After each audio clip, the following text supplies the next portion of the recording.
તત્વના લક્ષણનું તથા ઉત્પત્તિનું.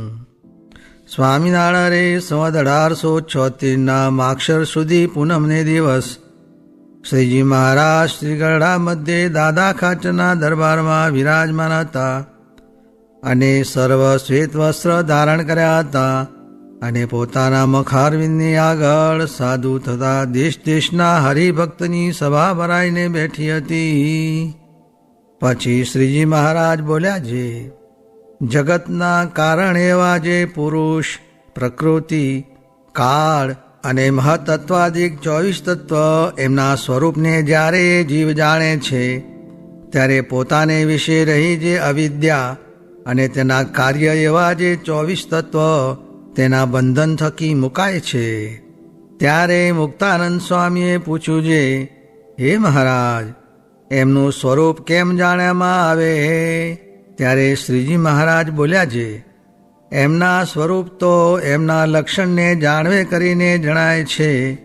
તે લક્ષણ કહીએ છીએ જે પ્રકૃતિના નિયંતા ને પ્રકૃતિ થકી વિજાતીય ને અખંડ ને અનાદિ ને અનંત ને સત્ય ને સ્વયં જ્યોતિ ને સર્વજ્ઞ ને દિવ્ય વિગ્રહ ને સમગ્ર આકાર માત્રની પ્રવૃત્તિના કારણ અને ક્ષેત્રજ્ઞ એવા પુરુષ છે.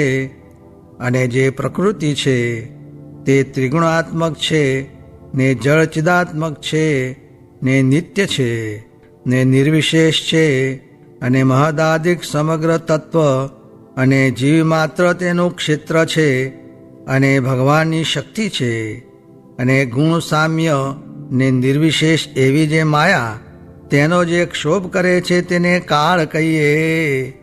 હવે મહત્તત્વાદિક જે તત્વ તેના લક્ષણ કહીએ તે સાંભળો, જે ચિત્તને અને મહત્તત્વને અભેદપણે જાણવું અને જે મહત્તત્વને વિશે સૂક્ષ્મ રૂપે કરીને સમગ્ર જગત રહ્યું છે અને પોતે નિર્વિકાર છે ને પ્રકાશમાન છે ને સ્વચ્છ છે ને શુદ્ધ સત્વમય છે અને શાંત છે. હવે અહંકારનું લક્ષણ કહીએ છીએ, જે અહંકાર જે તે ત્રિગુણાત્મક છે અને ભૂતમાત્ર, ઇન્દ્રિયો, અંતઃકરણ, દેવતા અને પ્રાણ એ સર્વેની ઉત્પત્તિનું કારણ છે અને એને વિશે શાંતપણું છે, ઘોરપણું છે અને વિમૂઢપણું છે. હવે મનનું લક્ષણ કહીએ છીએ, જે મન જે તે સ્ત્રી આદિક પદાર્થની જે સમગ્ર કામના તેની ઉત્પત્તિનું ક્ષેત્ર છે અને સંકલ્પ વિકલ્પ રૂપ છે અને સમગ્ર ઇન્દ્રિયોનો નિયંતા છે. હવે બુદ્ધિનું લક્ષણ કહીએ છીએ, જે બુદ્ધિને વિશે પદાર્થ માત્રનું જ્ઞાન રહ્યું છે અને સમગ્ર ઇન્દ્રિયોને વિશે જે વિશેષ જ્ઞાન છે તે બુદ્ધિવતે છે. અને જે બુદ્ધિને વિશે સંશય, નિશ્ચય, નિદ્રા અને સ્મૃતિએ રહ્યા છે. અને શ્રોત્ર, ત્વક, ચક્ષુ, રસના, ઘ્રાણ, વાક, પાણી, પાદ, પાયુ અને ઉપસ્થ એ જે 10 ઇન્દ્રિયો તેનું લક્ષણ તો એ છે જે પોતપોતાના વિષયમાં પ્રવર્તવું. હવે પંચમાત્રાના લક્ષણ કહીએ છીએ, તેમાં શબ્દનું લક્ષણ તો એ છે જે શબ્દ જે તે અર્થમાત્રનો આશ્રય છે અને વ્યવહાર માત્રનો કારણ છે અને બોલનારાની જે જાતિ અને સ્વરૂપ તેનો જણાવનારો છે અને આકાશને વિશે રહેવાપણું છે અને આકાશની માત્રા છે અને શ્રોત્ર ઇન્દ્રિય કરીને ગ્રહણ કરવામાં આવે છે એ શબ્દનું લક્ષણ છે. હવે સ્પર્શનું લક્ષણ કહીએ છીએ, જે સ્પર્શ છે તે વાયુની તન્માત્રા છે અને કોમળપણું, કઠણપણું, શીતળપણું, ઉષ્ણપણું અને ત્વચાએ કરીને ગ્રહણ કરવાપણું એ સ્પર્શનું સ્પર્શપણું છે. હવે રૂપનું લક્ષણ કહીએ છીએ, જે પદાર્થ માત્રના આકારને જણવી દેવાપણું અને તે પદાર્થને વિશે ગૌણપણે રહેવાપણું અને તે પદાર્થની રચનાએ કરીને પરિણામપણું અને તેજ તત્વનું તન્માત્રાપણું અને ચક્ષુ ઇન્દ્રિય કરીને ગ્રહણ કરવાપણું એ રૂપનું રૂપપણું છે. હવે રસનું લક્ષણ કહીએ છીએ જે મધુરપણું, તીખાપણું, કષાયેલાપણું, કડવાપણું, ખાટાપણું, ખારાપણું અને જળનું તન્માત્રાપણું અને રસના ઇન્દ્રિય કરીને ગ્રહણ કરવાપણું એ રસનું રસપણું છે. હવે ગંધનું લક્ષણ કહીએ છીએ જે સુગંધપણું, દુર્ગંધપણું અને પૃથ્વીનું તન્માત્રાપણું અને ઘ્રાણ ઇન્દ્રિય કરીને ગ્રહણ કરવાપણું એ ગંધનું ગંધપણું છે. હવે પૃથ્વીનું લક્ષણ કહીએ છીએ જે સર્વ જીવ માત્રનું ધારવાપણું અને લોકરૂપે કરીને સ્થાનપણું અને આકાશાદિક જે 4 ભૂત તેનું વિભાગ કરવાપણું અને સમગ્ર ભૂત પ્રાણી માત્રના શરીરનું પ્રગટ કરવાપણું એ પૃથ્વીનું લક્ષણ છે. હવે જળનું લક્ષણ કહીએ છીએ જે પૃથિવ્યાદિક દ્રવ્યનું પિંડીકરણ કરવાપણું ને પદાર્થને કોમળ કરવાપણું અને ભીનું કરવાપણું ને તૃપ્તિ કરવાપણું ને પ્રાણી માત્રને જીવાડવાપણું ને તૃષાની નિવૃત્તિ પમાડવાપણું ને તાપને ટાળવાપણું અને બહુપણું એ જળનું લક્ષણ છે. હવે તેજનું લક્ષણ કહીએ છીએ જે પ્રકાશપણું ને અન્નાદિકને પચવી નાખવાપણું ને રસને ગ્રહણ કરવાપણું ને કાષ્ટનું ને હૃતદ્રવ્યાદિકનું ગ્રહણ કરવાપણું ને ટાઢને હળવાપણું ને શોષણ કરવાપણું અને ક્ષુધા ને તૃષા એ તેજનું લક્ષણ છે. હવે વાયુનું લક્ષણ કહીએ છીએ જે વૃક્ષાદિકને કંપાવવાપણું ને તૃણાદિકને ભેળા કરવાપણું ને શબ્દ, સ્પર્શ, રૂપ, રસ અને ગંધ એ જે પંચ વિષય તેને શ્રોત્રાદિક પંચ ઇન્દ્રિયો પ્રત્યે પમાડવાપણું અને સર્વ ઇન્દ્રિયોનું આત્માપણું એ વાયુનું લક્ષણ છે. હવે આકાશનું લક્ષણ કહીએ છીએ જે સમગ્ર જીવ માત્રને અવકાશ દેવાપણું ને ભૂત પ્રાણી માત્રનો જે દેહ તેનો માહિલો વ્યવહાર અને દેહનો બાહેરનો વ્યવહાર તેનું કારણપણું અને પ્રાણ, ઇન્દ્રિયો અને અંતઃકરણ એ સર્વનું સ્થાનકપણું એ આકાશનું લક્ષણ છે. એવી રીતે 24 તત્વ, પ્રકૃતિ, પુરુષ અને કાળ એમના જો લક્ષણ જાણે તો એ જીવ અજ્ઞાન થકી મુકાય છે.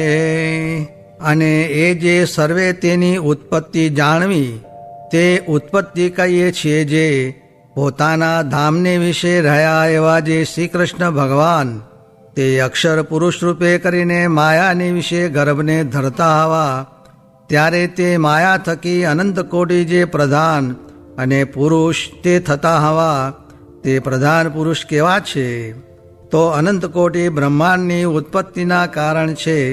તે મધ્યે એક બ્રહ્માંડની ઉત્પત્તિના કારણ જે પ્રધાન પુરુષ તેને કહીએ છીએ જે પ્રથમ પુરુષોત્તમ એવા જે શ્રી કૃષ્ણ ભગવાન તે પુરુષ રૂપે કરીને પ્રધાનને વિશે ગર્ભને ધરતા હવા પછી તે પ્રધાન થકી મહતત્વ ઉત્પન્ન થતું હોવું અને મહતત્વ થકી 3 પ્રકારનો અહંકાર ઉત્પન્ન થતો હોવો તેમાં સાત્વિક અહંકાર થકી મન અને ઇન્દ્રિયોના દેવતા ઉત્પન્ન થતા હવા અને રાજસ અહંકાર થકી 10 ઇન્દ્રિયો, બુદ્ધિ અને પ્રાણી ઉત્પન્ન થતા હવા અને તામસ અહંકાર થકી પંચભૂત અને પંચતન માત્રા એ ઉપજતા હવા.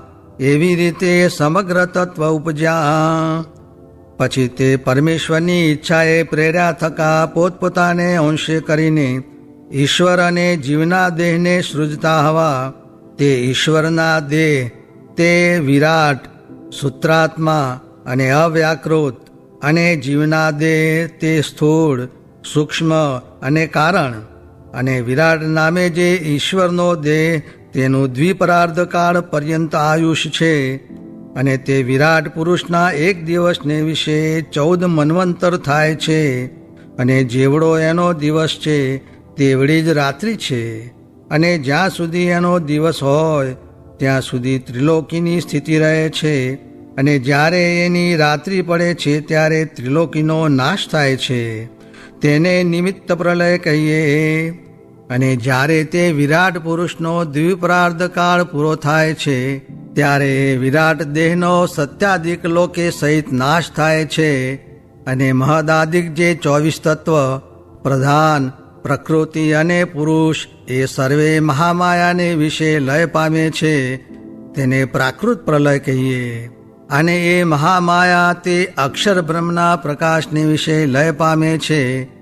જેમ દિવસને વિશે રાત્રિ લય પામે છે તેમ લય પામે છે, તેને આત્યંતિક પ્રલય કહીએ. અને દેવ, દૈત્ય અને મનુષ્યાદિકના જે દેહ, તેનો જે ક્ષણ ક્ષણ પ્રત્યે નાશ, તેને નિત્ય પ્રલય કહીએ. એવી રીતે જે વિશ્વની ઉત્પત્તિ, સ્થિતિ અને પ્રલય, તેને જો જાણે તો જીવને સંસારને વિશે વૈરાગ્ય થાય અને ભગવાનને વિશે ભક્તિ થાય છે.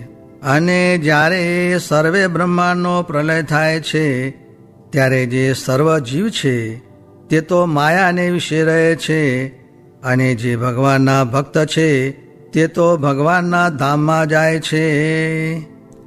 ત્યારે વળી મુક્તાનંદ સ્વામીએ પૂછ્યું છે, તે ભગવાનનું ધામ કેવું છે? ત્યારે શ્રીજી મહારાજ બોલ્યા છે, તે ભગવાનનું ધામ તો સનાતન છે, નિત્ય છે, અપ્રાકૃત છે, સચ્ચિદાનંદ છે, અનંત છે અને અખંડ છે. તેને દૃષ્ટાંતે કરીને કહીએ છીએ, જેમ પર્વત વૃક્ષાદિકે સહિત અને મનુષ્ય, પશુ, પક્ષી આદિકની જે આકૃતિ, તેણે સહિત એવી જે આ સમગ્ર પૃથ્વી તે કાચની હોય, અને આકાશને વિશે જે સમગ્ર તારા તે સર્વ સૂર્ય હોય, પછી તેને તેજે કરીને તે સમગ્ર આકૃતિએ સહિત કાચની પૃથ્વી જેવી શોભે તેવી શોભાએ યુક્ત ભગવાનનું ધામ છે. એવું જે ભગવાનનું ધામ તેને ભગવાનના ભક્ત છે તે સમાધિને વિશે દેખે છે, અને દેહ મૂક્યા પછી એ તેજોમય જે ભગવાનનું ધામ તેને પામે છે. ઇતિ વચનામૃતમ. એ રીતે ગરડા પ્રથમ પ્રકરણનું 12મું વચનામૃત જે તે થયું.